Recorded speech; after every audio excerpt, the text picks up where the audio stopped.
Mereka sudah terlalu lama dinina-bubukkan dengan kenangan-kenangan indah masa lalu. Karena dari tadinya yang dibangun adalah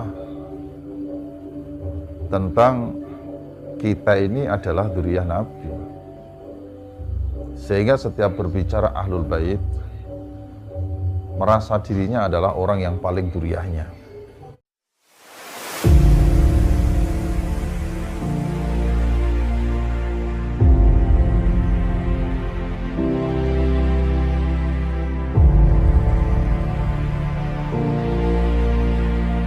Kalau saya mah tidak yakin kalau mereka akan legowo ya.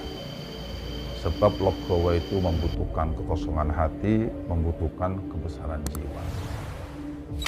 Sampai hari ini saya tidak melihat rata-rata para habaib itu orang yang legowo, tidak melihat saya. Karena apa? Mungkin bisa jadi mereka sudah terlalu lama dinina-bubukkan dengan kenangan-kenangan indah masa lalu. Karena dari tadinya yang dibangun adalah tentang kita ini adalah dzurriyyah Nabi. Sehingga setiap berbicara Ahlul Bait, merasa dirinya adalah orang yang paling dzurriyyahnya. Kan begitu. Betul tidak? Apa yang terjadi kemudian? Memanfaatkan agama untuk kepentingan-kepentingan mereka. Yang saya khawatirkan justru terjadi pencucian otak kepada orang-orang yang kosong model kita begini, dengan menggunakan doktrin-doktrin atau pembelokan hadis yang berkaitan tentang dzurriyyah Nabi Shallallahu Alaihi Wasallam. Kemudian apa yang dibangun narasinya? Yang dibangun narasinya itu begini: barang siapa meragukan tentang dzurriyyah Nabi, tidak percaya, memutuskan, maka dia tidak percaya adanya aulia Allah, yaitu para wali-wali Allah, yaitu para kekasih-kekasihnya Allah. Nah, barang siapa tidak percaya kepada aulia Allah, maka dia tidak percaya pada kebesarannya Allah. Atau bahasa yang sejenis lah ya, barang siapa tidak percaya kebesaran Allah, maka dia berarti menolak, berarti dia bermusuhan atau memusuhi Allah. Barang siapa memusuhi Allah, maka dia seolah-olah mengajak perang. Wah, yang diajak perang Allah lagi. Begini nih yang saya khawatirkan. Apa yang terjadi? Ya kelepek-kelepek. Orang-orang kosong model kita zaman dahulu kan kalau sudah di waktu begini kan kelepek-kelepek. Sudah tidak bisa bergerak dan berkutik. Apa yang terjadi kemudian? Kita anggap sebesar apapun kesalahan oknum-oknum habaib itu, kita anggap seperti dimaksum oleh Allah. Padahal tidak ada yang dimaksum kecuali Allah Subhanahu wa Ta'ala. Dan yang sampai hari ini terjadi adalah kemudian timbullah perilaku kesemena-menaan dari para oknum-oknum habaib. Kan begitu. Dan yang paling tidak mengenakan adalah ketika mereka menggunakan narasi dan doktrin-doktrin seperti begini. Dari zaman dahulu, para alim, para ulama, guru-guru kita, dari mulai Mbah Syekh Nawawi Banten, kan begitu biasanya.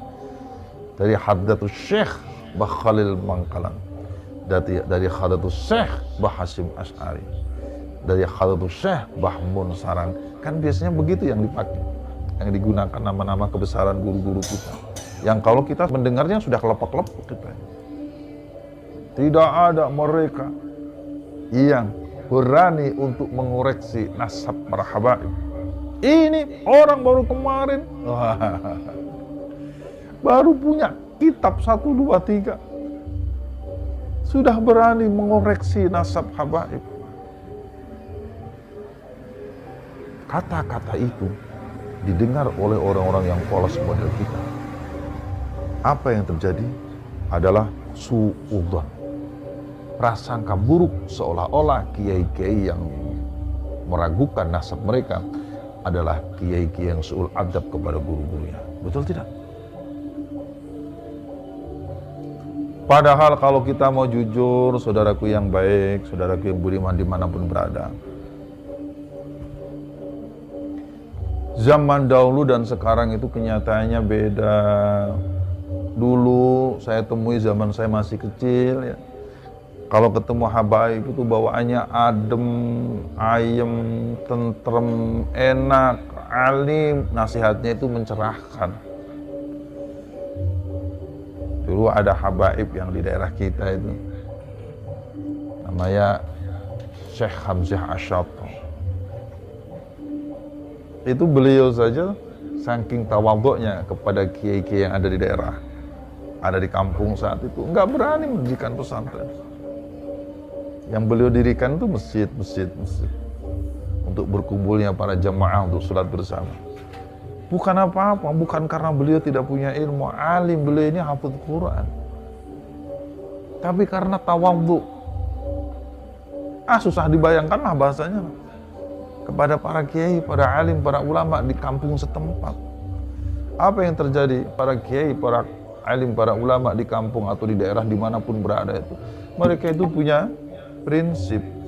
Ketawadhuan itu menjadikan hati kita meleleh dan harus dibalas dengan ketawadhuan yang sama. Sehingga tidak ada alasan bagi mereka untuk memungkiri, mengingkari tentang nasab mereka. Ditambah lagi dengan syuhrah wal ifadhah, mereka sudah meyakini masyhurnya. Mereka sudah berhusnudzon masyhurnya. Mereka itu adalah orang-orang yang alim, yang tawadhu, adalah pantas sebagai dzurriyyah Nabi sallallahu alaihi wasallam.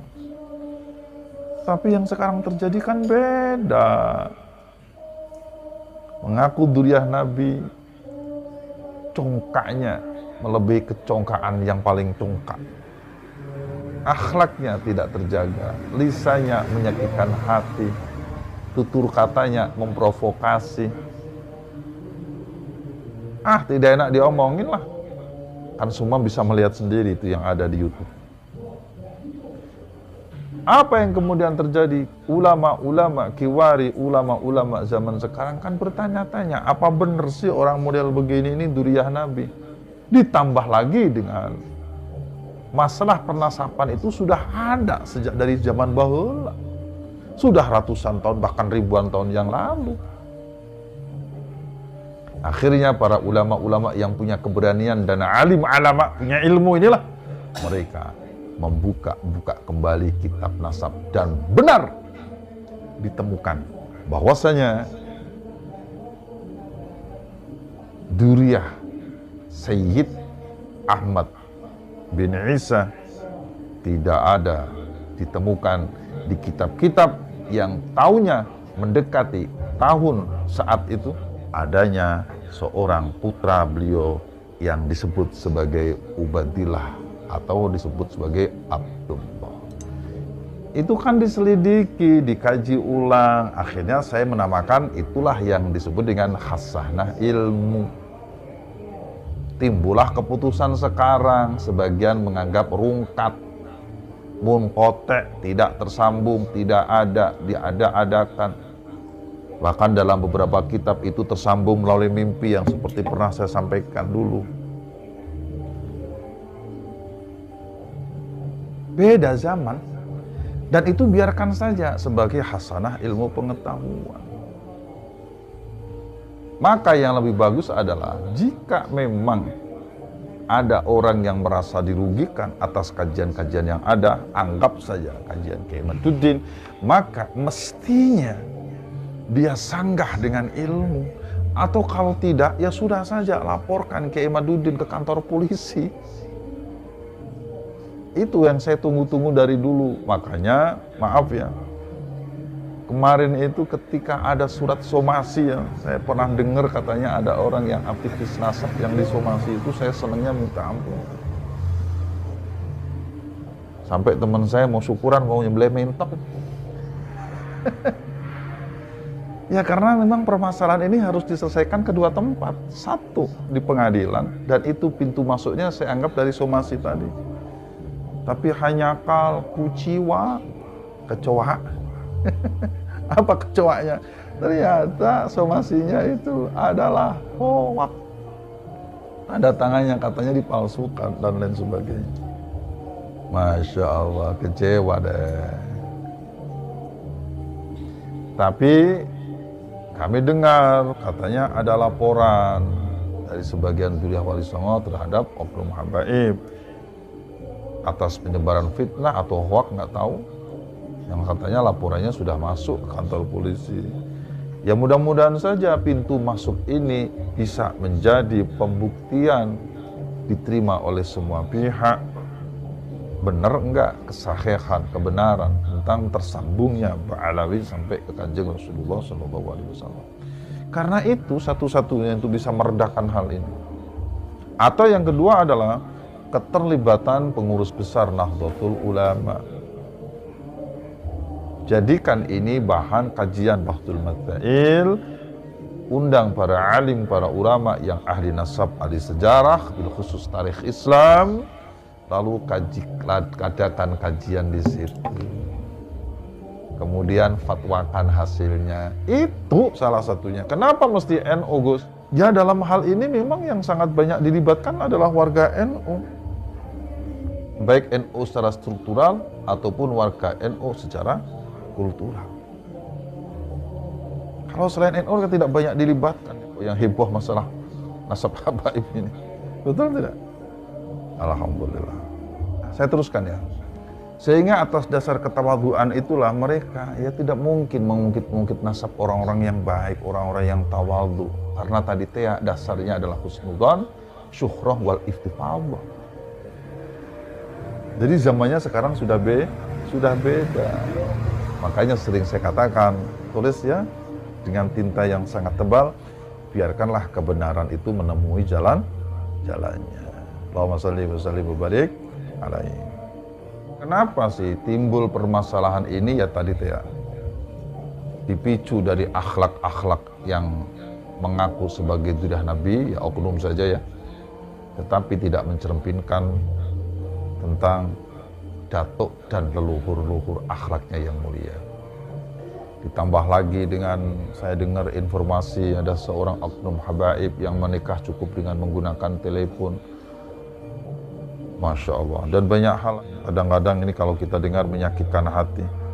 Jadi kita umat Islam yang tersakiti karenanya. Seolah-olah agama itu dilecehkan kan kalau sudah begini. Dan yakin saya, kalau seandainya guru-guru kita melihat kenyataan hari ini pun, mereka juga tidak akan diem, enggak. Saya yakin itu. Saya yakin. Mereka pun nangis di alam barzahnya sana. Mereka pun nangis di alam arwahnya sana. Melihat kenyataan hari ini yang begitu rapuh orang-orang yang mengaku sebagai zuriyah Nabi, tapi justru akhlaknya mengkotori, menodai akhlaknya, akhlak yang tidak terpuji, yang dipertontonkan oleh mereka kepada seluruh umat, yang diunggah dari beberapa channel-channel YouTube, dan itu memalukan. Saya kalau sudah ngomong seperti begini mau menangis sebetulnya. Nah, saudara yang budiman yang dirahmati oleh Allah Subhanahu wa Ta'ala, saya bersyukur kepada Allah. Akhirnya Allah membuka jalan kepada kita semua, bil khusus melalui lisan, melalui ilmunya Kiai Maduddin, untuk berani menyelidiki, mempertegas, menanyakan kesahihan nasab mereka sampai kepada Rasulullah SAW.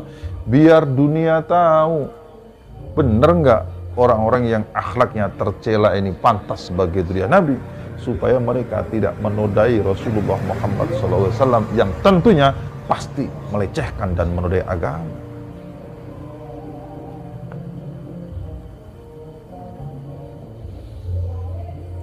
Bisa dipahami ya?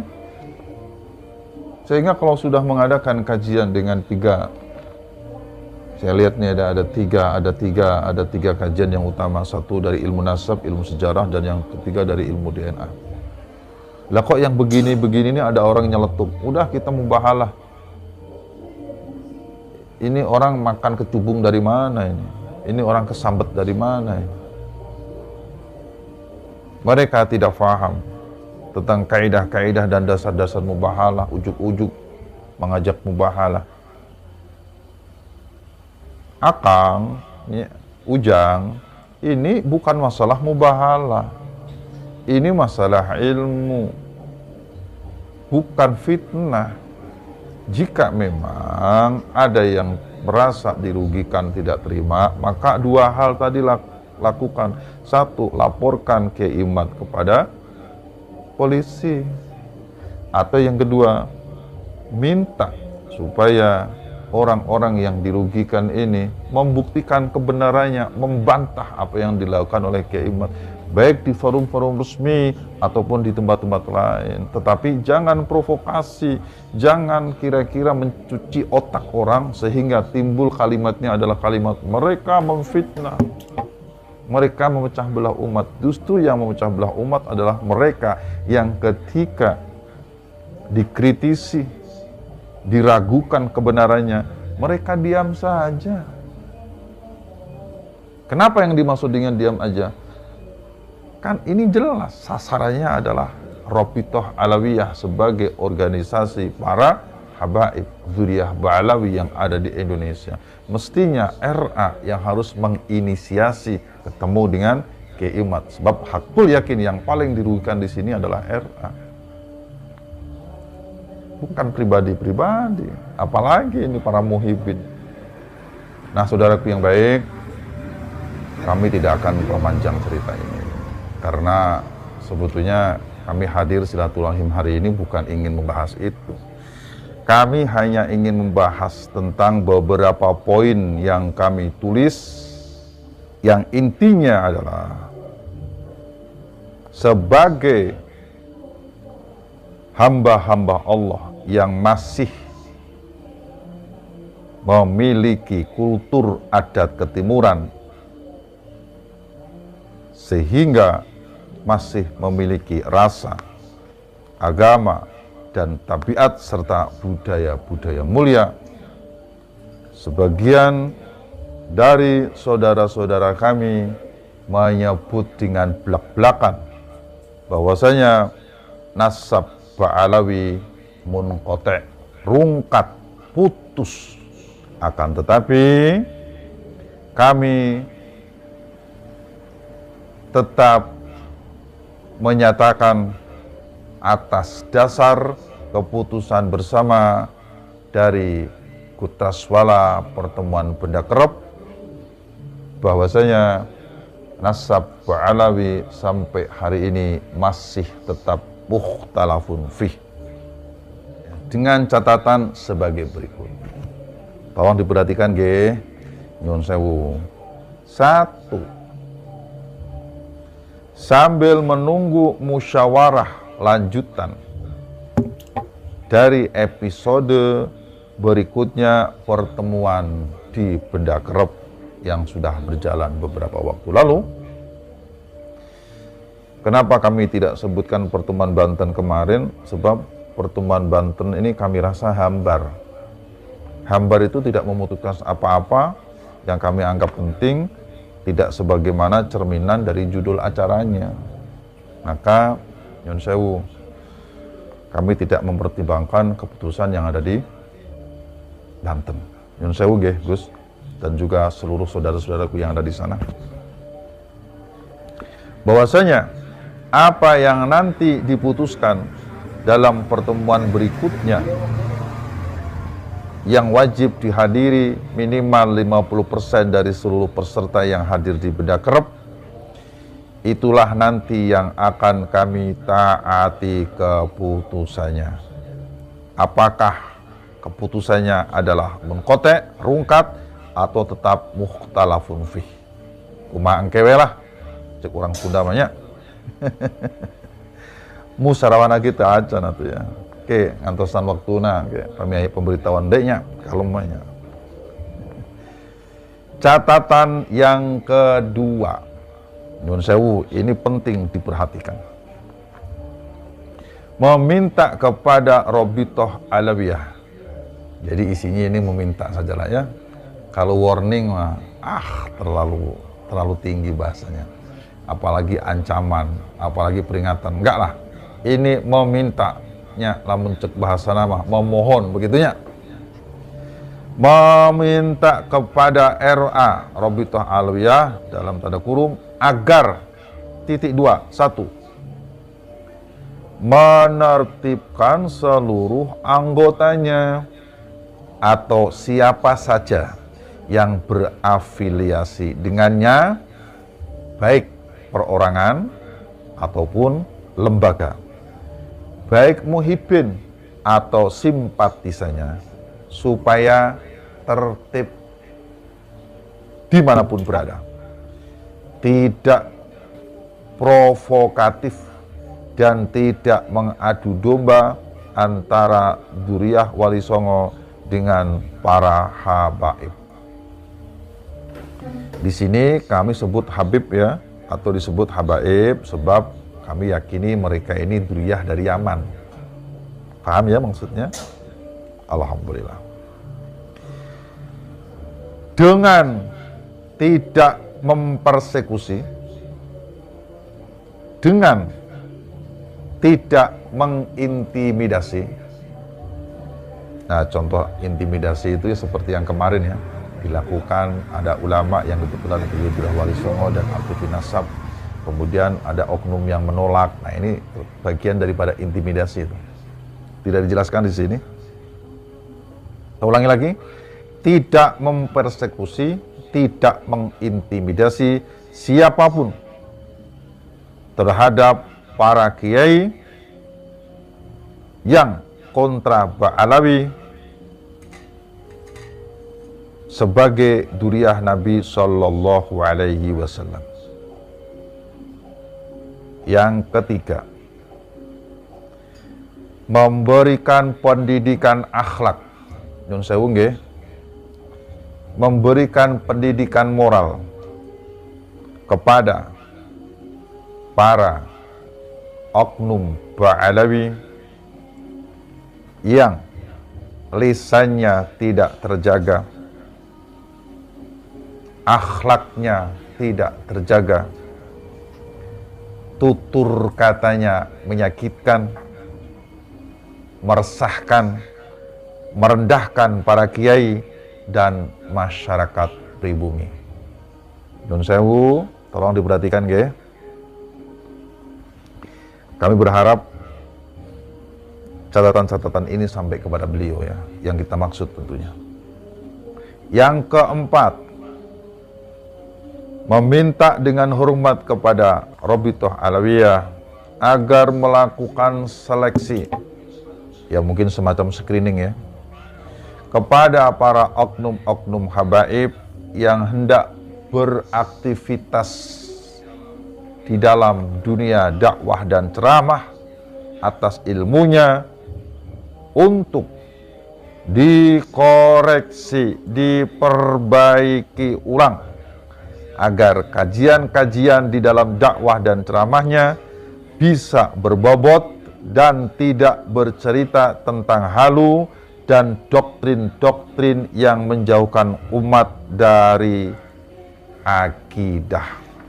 Yang kelima, menghentikan memutarbalikkan sejarah bangsa hingga pendustaan terhadap makam-makam keramat yang ada. Yang keenam, membantu menciptakan perdamaian, kedamaian, ketentraman, dan kenyamanan di bumi pertiwi ini, yakni NKRI, Negara Kesatuan Republik Indonesia, dalam segala tindak tanduk dan segala upaya. Mohon kepada RA agar ini diperhatikan dalam tempo yang sesingkat-singkatnya. Kami sangat berharap semoga momentum Rabiul Awal ini bisa menjadi momentum perbaikan diri bagi semuanya. Sebab, jika apa yang kami sampaikan ini tidak diperhatikan, maka dengan segala hormat dan sangat menyesal, kami dengan atau tanpa musyawarah berikutnya dari kelanjutan musyawarah kutraswala benda kerep, status mukhtalafun fih atas nasab Ba'alawi sampai kepada Kanjeng Rasulullah SAW akan kami tinjau ulang kembali dengan mempertimbangkan 3 hal yang seperti Kiai Imaduddin sampaikan, yaitu dasar dari kitab nasab, sejarah, dan DNA. Demikian kami sampaikan, semoga